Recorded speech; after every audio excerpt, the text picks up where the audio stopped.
protection of civilians and children. It is the Council's responsibility to lead on international peace and security. This is but a first step. Food and water must get to those who desperately need it. fuel must get into generators, and medical support must be available to those who need it.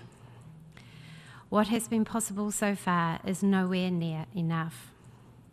We must see more aid and more supplies going into Gaza. Ensuring humanitarian access is a key requirement of international humanitarian law, and we call on all parties to facilitate the necessary access immediately to alleviate the plight of civilians in Gaza. New Zealand restates our unequivocal condemnation of the Hamas terrorist attacks on 7 October and our call for the unconditional release of hostages. While acknowledging Israel's right to defend itself, international humanitarian law sets out the rules as to what is permissible. The loss of life and the level of suffering that we are seeing is devastating. It is distressing that UN and humanitarian workers have been killed or wounded while carrying out their critical work on the ground. We are gravely concerned by the recent reports of attacks on or around medical facilities in Gaza, including on the Jordanian Field Hospital. New Zealand has consistently called for all parties to comply with their obligations under international law, including the need to ensure the protection of all medical and humanitarian personnel and facilities, in line with Security Council Resolution 2286. Medical facilities must never be used for military purposes and must never be the object of attack. This is fundamentally about basic humanity and respect for human life. Accountability for any violations of international law is vital. This is why New Zealand maintains its long-standing support for the International Criminal Court, including its ongoing investigation into the situation in Palestine, which includes the horrific events of 7 October. New Zealand voted in support of the recent resolution passed during the emergency special session, which called for urgent provision of humanitarian supplies and an immediate, durable and sustained humanitarian truce leading to a cessation of hostilities. We want an end to the violence and want to see steps towards a ceasefire, but regret that the political conditions do not presently exist for one. Our collective responsibility has to be to limit the suffering and to end the fighting. Since 7 October, New Zealand has announced 2 rounds of humanitarian support totaling 10 million New Zealand dollars to agencies working on the ground to help meet the needs of affected populations in Gaza, the West Bank, and Israel. Finally, we wish to acknowledge the efforts and courage of those organisations and individuals engaged in this important work. We extend our deep condolences with respect to the many UN and other humanitarian workers who have tragically lost their lives in the recent violence. Thank you, President. I thank the distinguished representative of New Zealand for the statement, and I now give the floor to the distinguished representative of the Maldives. You have the floor, please. My delegation wishes to thank the President of the General Assembly for convening this timely meeting. The Maldives also thanks the esteemed briefers for their updates on Friday on the horrendous situation in Gaza. Today, we join our brothers and sisters in Palestine to grieve and mourn for over 11,000 people, innocent civilians, including women and children, who have tragically lost their lives amidst the chaos and conflict unraveling in Gaza. We echo the calls to end the pain and suffering the people of Palestine continue to face at the hands of their aggressors that has transpired over generations. We reiterate the call for an immediate humanitarian ceasefire in Gaza. We also take this opportunity to reaffirm our unwavering solidarity with the government and people of Palestine in their legitimate pursuit to attain their inalienable rights, including the right to self-determination. The Maldives remain steadfast in support of a sovereign and independent state of Palestine established on the pre-1967 borders with East Jerusalem as its capital. Mr. President, We strongly condemn, in particular, Israel's harrowing attacks on several critical healthcare infrastructure, which has caused immense loss of innocent lives and placed thousands more civilian lives at risk. These attacks are in blatant violation of the Fourth Geneva Convention. The situation of UNRWA, as we heard from the esteemed briefers last Friday, is grim and dire. We mourn the deaths of over 100 UNRWA staff who were killed in Gaza since the 7th of October. We pay tribute to their sacrifices.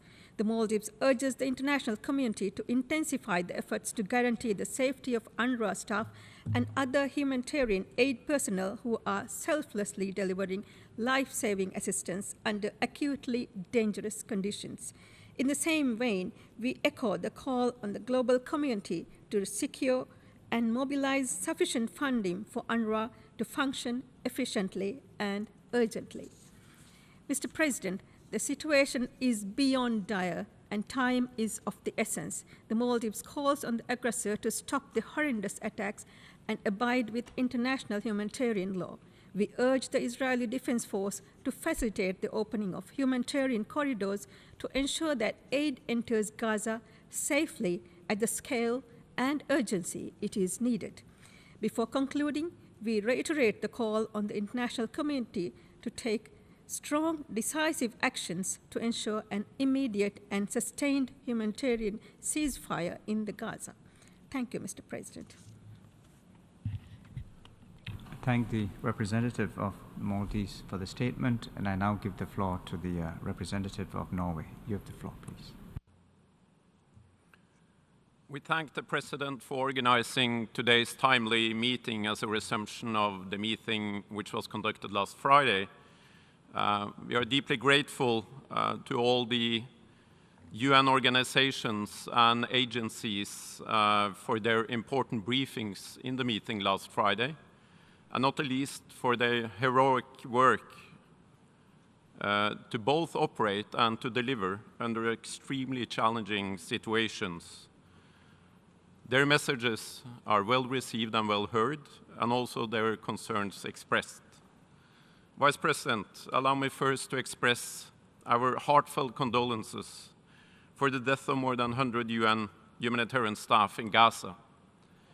We condemn the attacks on humanitarian workers and pay tribute to the heroic efforts of Palestinian humanitarian and health workers who are saving lives and alleviating suffering under extreme conditions and circumstances. Norway remains extremely concerned about the catastrophic situation in Gaza. We have been clear about Israel's right to self-defense, but has meanwhile underlined that such measures must be within the limits of international law. Based on the enormous human suffering and devastation we are now seeing, the military operations in Gaza have gone too far.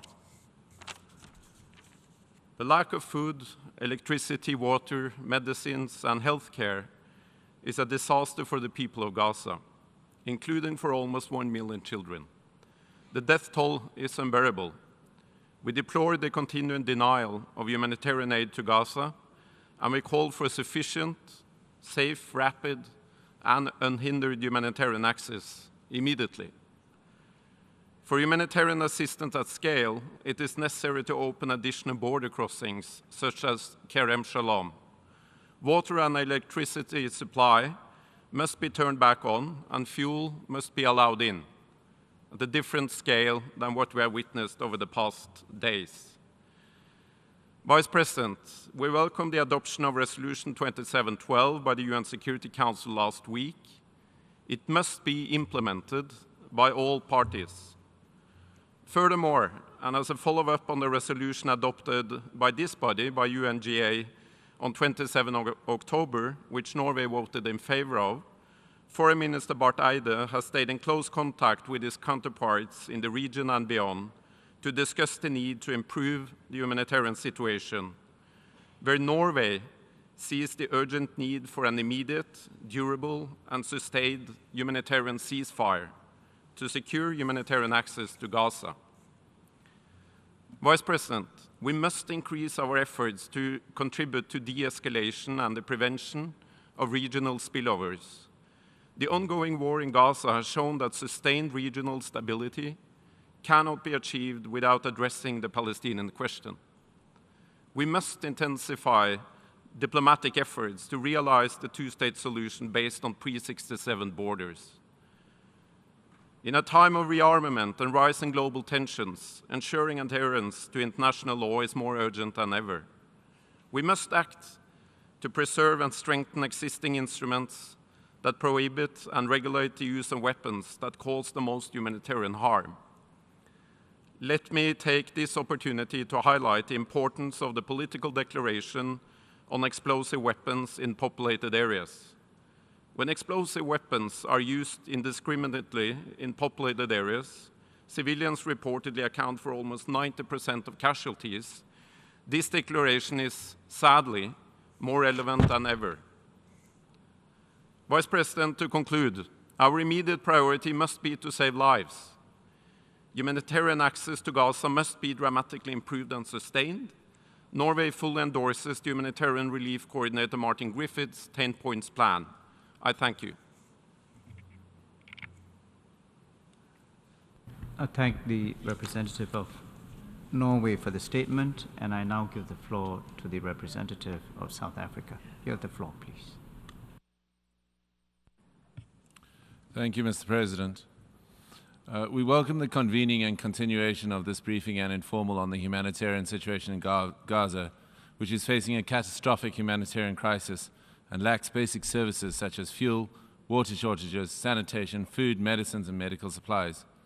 This situation is a direct result of Israel's war against the people of Gaza and the actions of the Israeli Defense Force, which is increasingly a delinquent of international humanitarian law.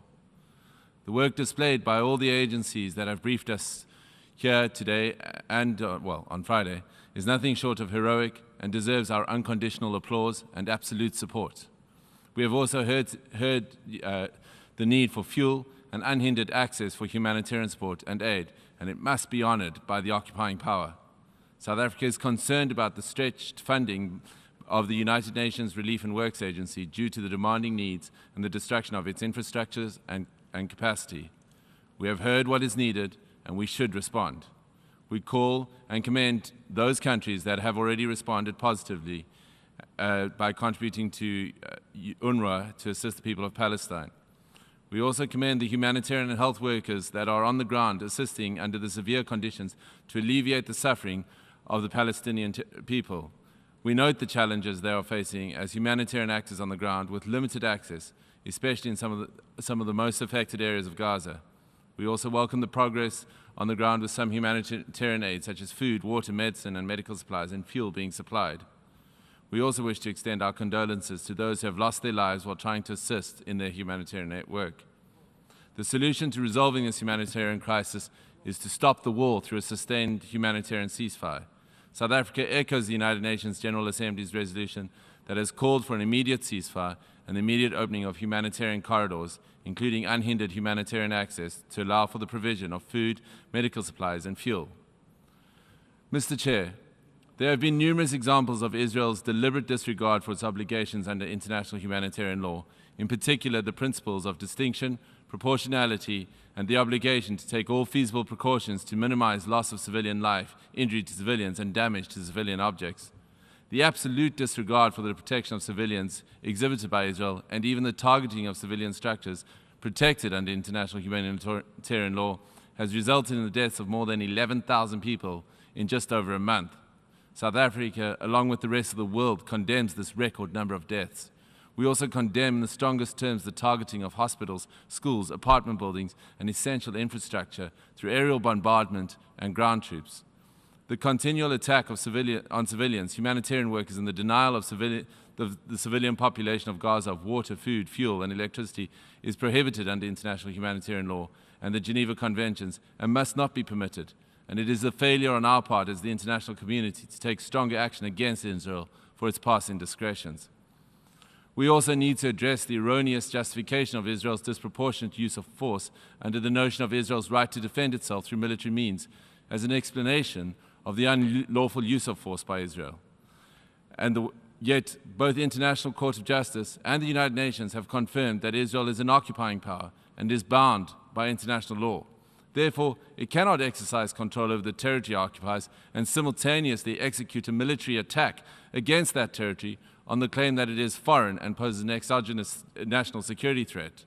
South Africa calls on the international community to end its indifference to the gross violations against the Palestinian people in Gaza and for the UN Security Council to take enforcement action to halt the unfolding genocide. It is for this reason that South Africa, along with partner states, as signatories to the Rome Statute, have referred the government of Israel to the prosecutor of the International Criminal Court for further investigation and potential prosecution. We must use the full extent of international measures available to us to reaffirm that these acts are not only a violation of international law, they are morally wrong. We continue to maintain that the support of a two-state solution along the established borders before June 1967, with East Jerusalem as the capital, is the only viable solution, but it requires a firm response to Israel's unacceptable actions that importantly holds Israel accountable. It has been given leeway to act outside of the confines of international human rights and humanitarian laws, which binds us all, and has resulted in the horror we are hearing about today. We cannot proclaim the importance of international law and the importance of the United Nations Charter in some situations and not for others, as if the rule of law only applies to a select few. For international law to be credible, it should be uniformly applied and not be selective. Such determinations of international instruments and the utilization of some of these mechanisms for attaining narrow self-interest has resulted in calling to question the effectiveness of the system. I thank you. I thank the distinguished representative of South Africa, and I now give the floor to the distinguished representative of Chile.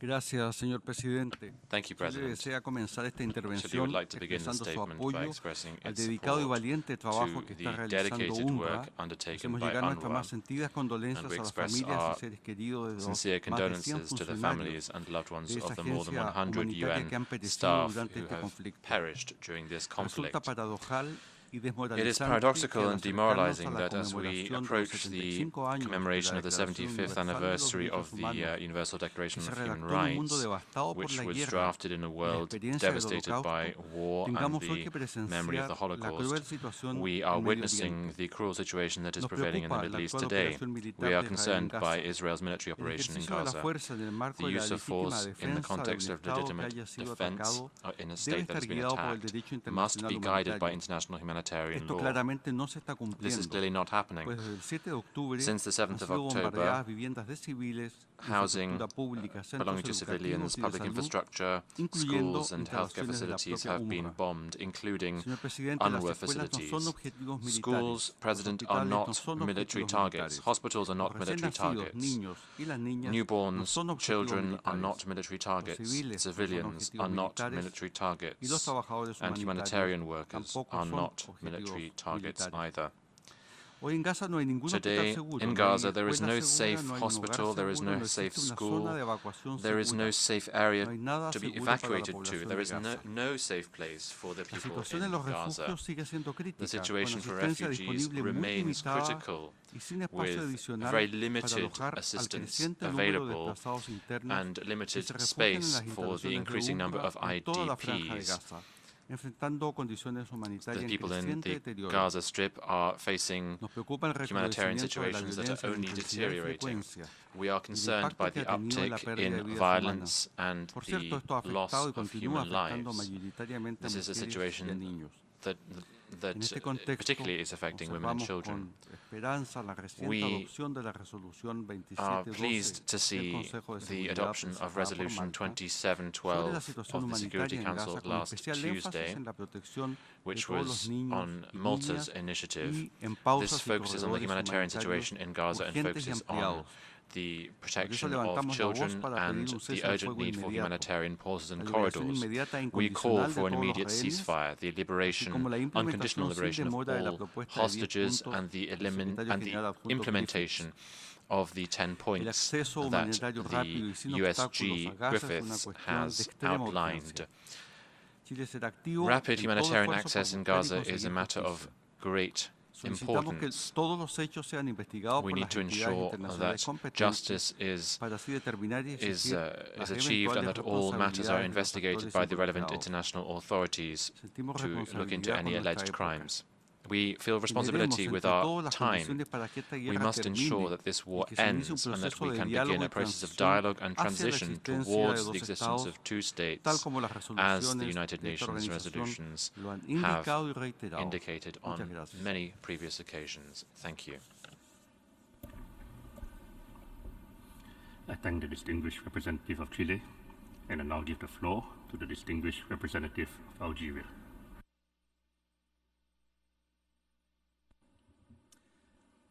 سيد الرئيس، بداية أتقدم إليكم بجزيل الشكر على تنظيم هذا الاجتماع الذي ينعقد في وقت تعرف فيه الأوضاع الإنسانية بالأراضي الفلسطينية المحتلة، لا سيما قطاع غزة، ترديا خطيرا جراء الحرب المعلنة من قبل قوات الاحتلال على الشعب الفلسطيني الأعزل. كما أشكر ممثلي المنظمات الأممية على مداخلاتهم الوافية التي رسمت حقيقة واقع مأساوي خلفته سياسات الاحتلال الغاشم في استهداف كل مقومات الحياة على الأرض الفلسطينية. لن أخوض في تفاصيل الأرقام فقد تطرق إليها المتدخلين قبلي ولا حاجة لتكرارها، لكن يجب التأكيد على أن حياة الفلسطينيين مقدسة كغيرها من الأرواح.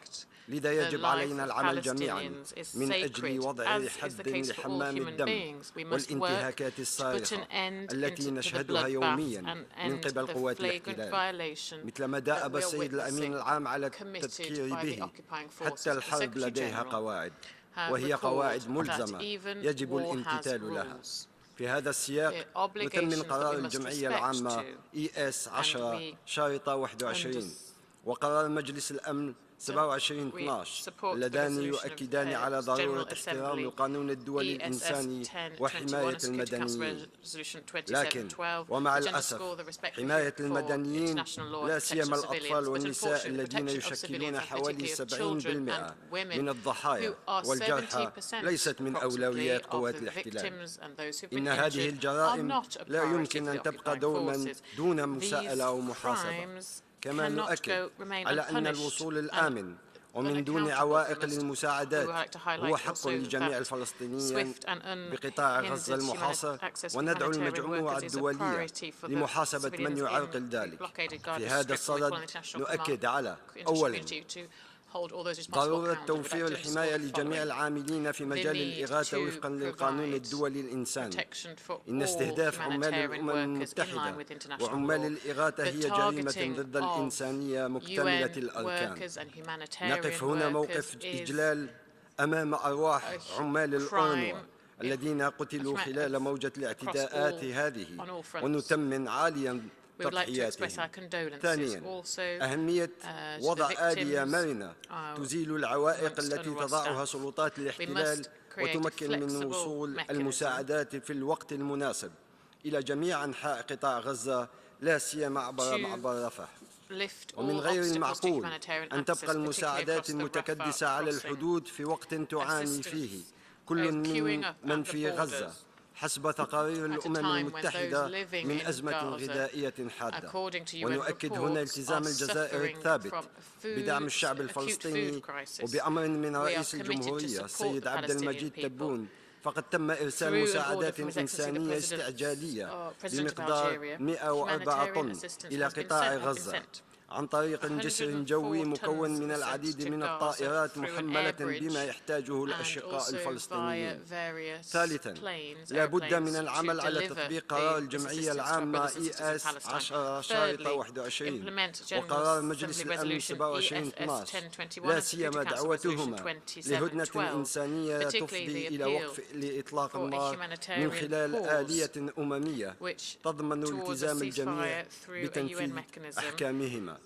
لا أحد فوق القانون، وقرارات الأمم المتحدة ملزمة للجميع، ولا يمكن أن يترك مصير الشعب الفلسطيني الأعزل رهينة إجراءات أحادية لسلطات الاحتلال. إن وقف العمليات العسكرية